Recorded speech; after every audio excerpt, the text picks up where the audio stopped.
Seorang pedagang nasi berinisial Zul diamankan petugas setelah dilaporkan oleh masyarakat yang sering melihat tersangka melakukan transaksi narkotika di seputaran Jalan Pulau Belitung, Denpasar Selatan. Berdasarkan laporan tersebut, tim Buser langsung mendatangi TKP dan mengintai tersangka. Melihat seseorang dengan ciri-ciri yang sudah dikantongi, petugas langsung menangkap serta menggeledah tersangka dan ditemukan 1 paket heroin.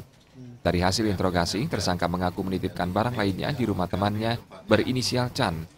Petugas langsung bergerak ke Jalan Tukat Belitung, Bendungan Denpasar, dan menangkap Chan saat akan masuk ke dalam rumahnya. Dari hasil penggeledahan, petugas menemukan 13 paket sabu, 6 paket putau, timbangan, klip plastik, dan isolasi.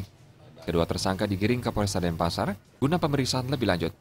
Dari hasil interogasi, Zul merupakan residivis sebanyak 2 kali, sedangkan tersangka Chan merupakan anak buah Zul yang belum pernah masuk penjara.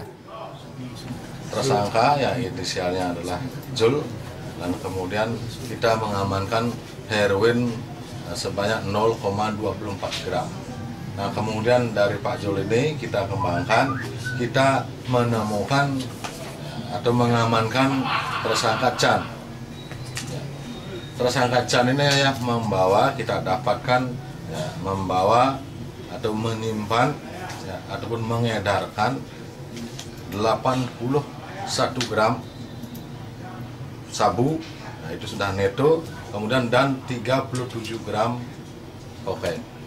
Nah, kemudian keduanya ini ya adalah satu jaringan.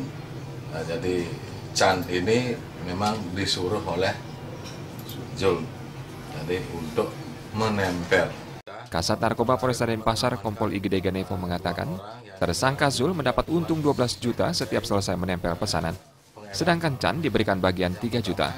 Kini, kedua tersangka dijebloskan ke dalam sel tahanan Polresta Denpasar dan diancam pidana maksimal 20 tahun penjara. Kadek Suantara, Bali TV.